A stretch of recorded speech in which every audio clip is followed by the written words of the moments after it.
Hey everyone, welcome back to my channel. My name is Kara, and today's video is going to be my January housing market update. I know it's been a few weeks since I posted a video, and I did actually have a video planned for every week of this month, February and March, but life just kind of got in the way. Business this month was a little bit busier, actually a lot busier than I was expecting, at least for the first half of the month. So I've just gotten a little bit behind, but I wanted to make sure I got this video out for you guys because I have not missed a housing market update video yet, and I don't want to break that trend. So let's dive right into the content. As always, I'm going to be breaking up this video into a few different sections, those being price, inventory, mortgages, local news, and other news. I have quite a bit of information to go over today now that the 2023 statistics and data are now out, and the market has finally started to shift a little bit. Buyers have started to come to the market now that interest rates have started to drop a little, and basically I just have a lot of stuff to share with you, including some interesting charts and some quotes from some articles that I've read recently. So let's start out now with price on a national level. I'm going to start off by reading a snippet from an article that I read recently, and the quote is, "Analysts say buyers hoping for a big drop in home prices will likely be disappointed. Barring any big changes to current dynamics, most experts expect slower home price growth over the next 5 years rather than a dramatic decline." So the key word here being slow home price growth, not a dramatic decline. If you've been following me for a while, you'll know that this pretty much stands in line with everything I've been saying. I know a lot of people, a lot of consumers want to believe that there's going to be a big housing market crash, but the statistics just don't support that happening. It's much more likely that we're going to see prices stabilize or increase. This chart shows price appreciation for the past 2 years, in addition to predictions for the next couple years.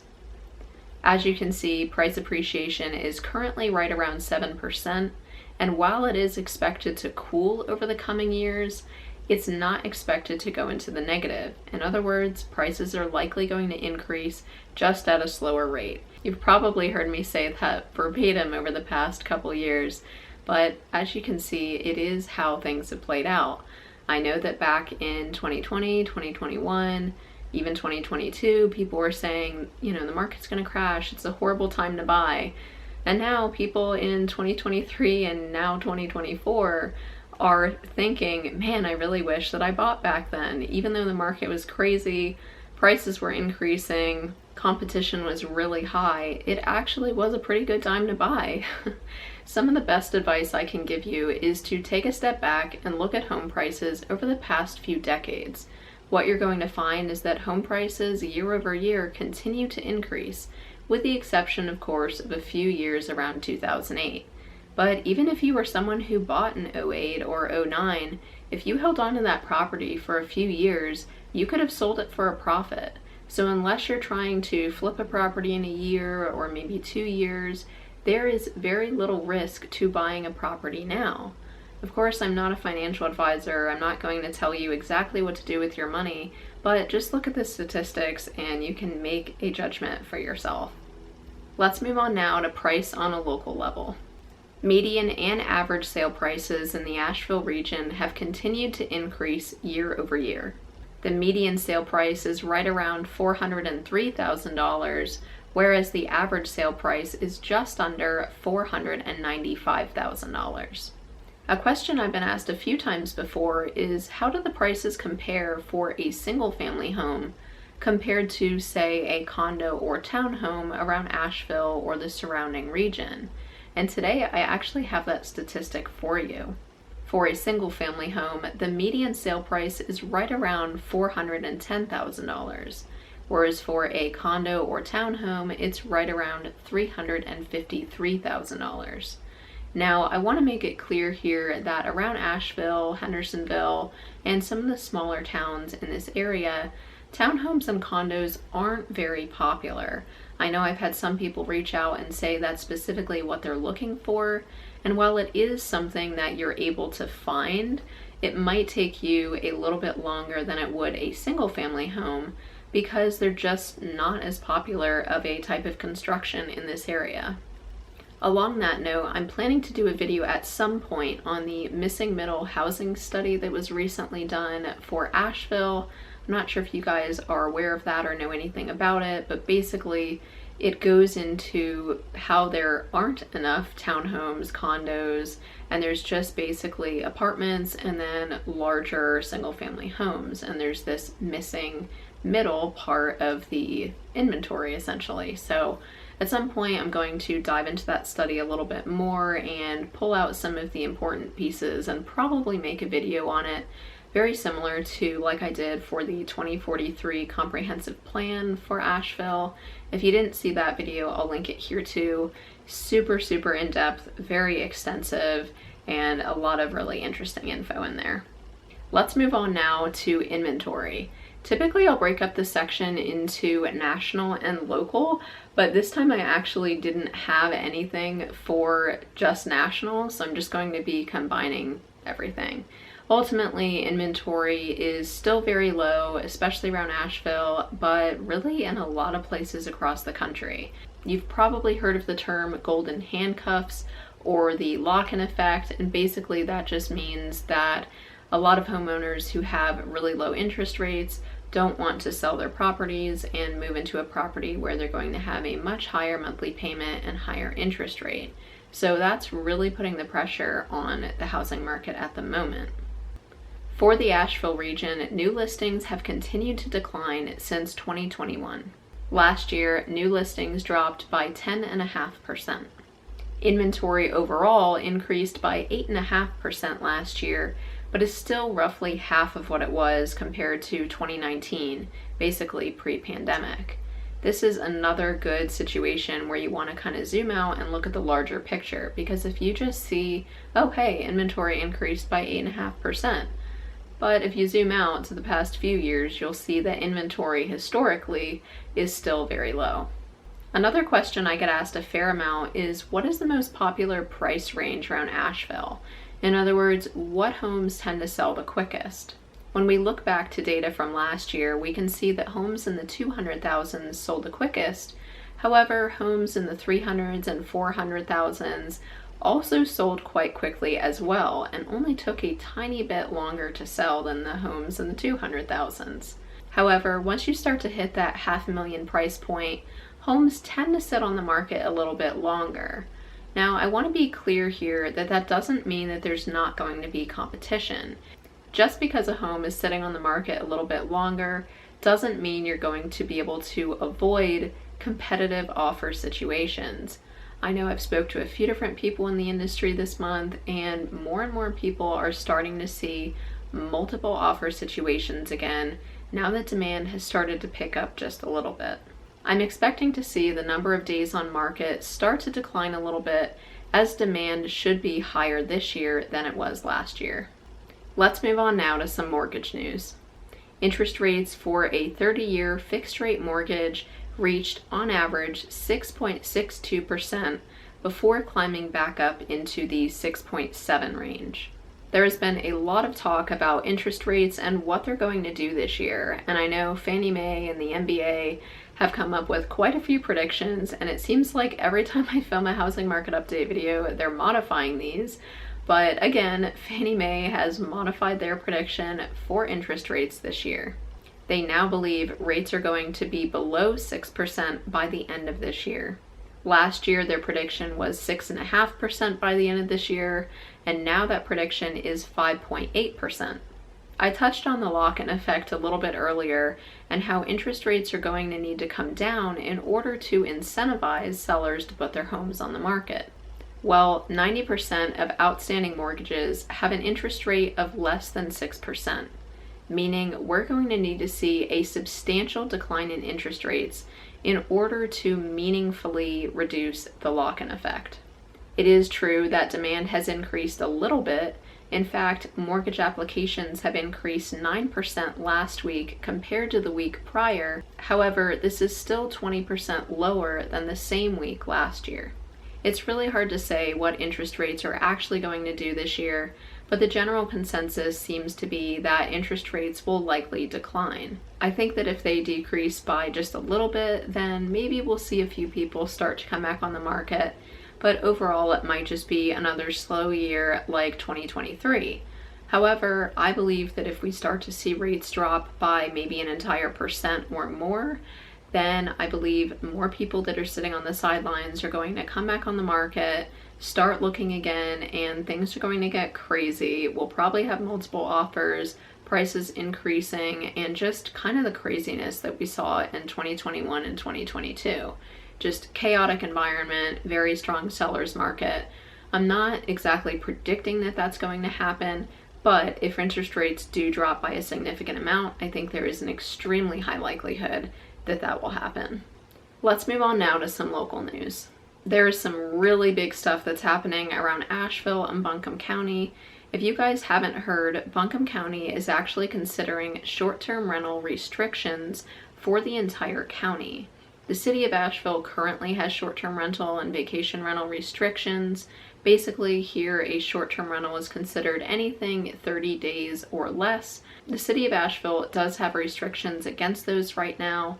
Basically, you can have midterm or long-term rentals, but in terms of short-term, you cannot rent out an entire property for short-term. You can do your walkout basement, for example, or maybe a room in your home, but you can't do the entire home itself or even like a detached garage.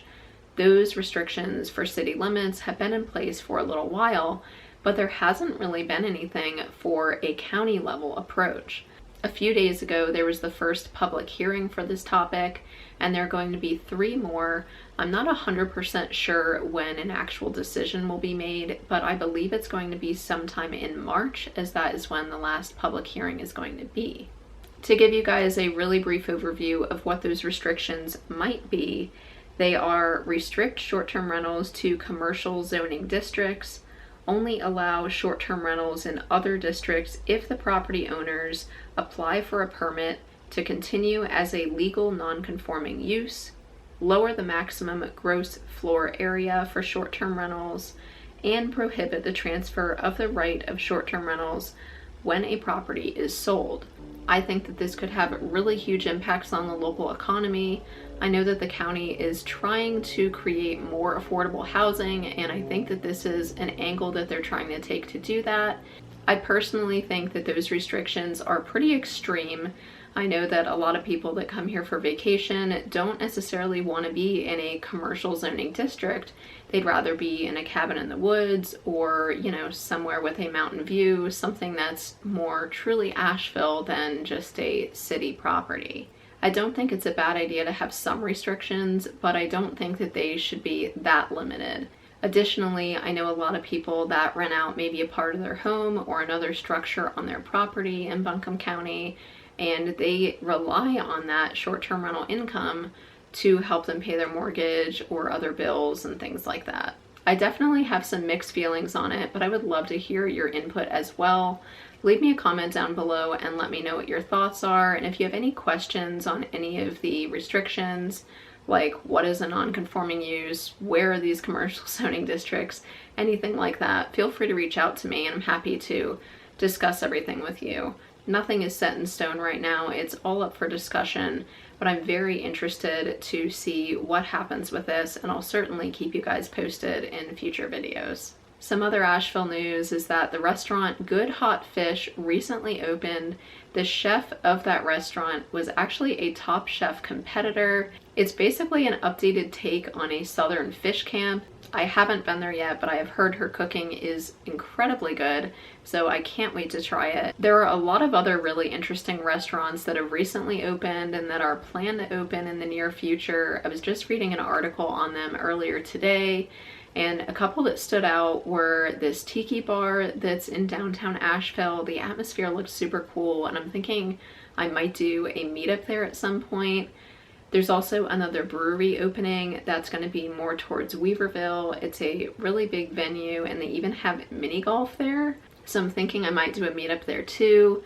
If you're not aware, I do run a Facebook group called Living in Asheville. I am embarrassingly behind on my member requests right now. I've been slowly chipping away at them, but I still have like over 800. It's getting insane, but I promise that if you have requested to join the group, I will get to your request. I'm just behind on it, but if you want to join, I'll leave the link in my description box below.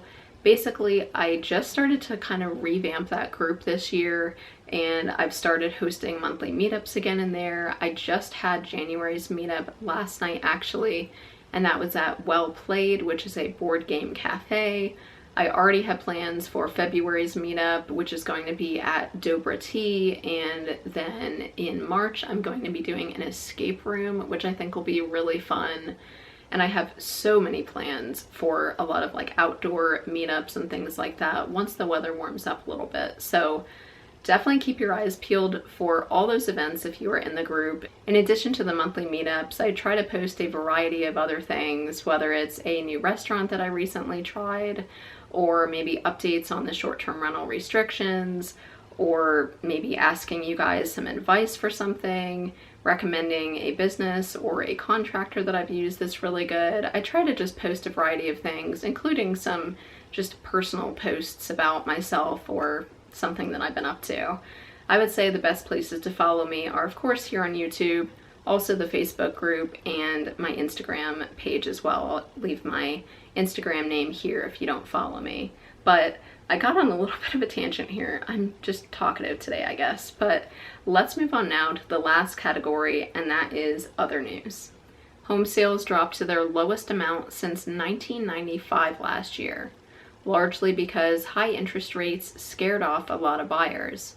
It's expected that home sales will increase a little bit this year now that rates have started to drop. The last bit of news that I have is about a very interesting community that was recently built. There was a car-free apartment complex called Cul-de-sac that was recently built in Phoenix, Arizona, and it's basically a super walkable neighborhood. There are no parking spaces for cars. Everyone either walks or takes a bike, and there is access to public transit.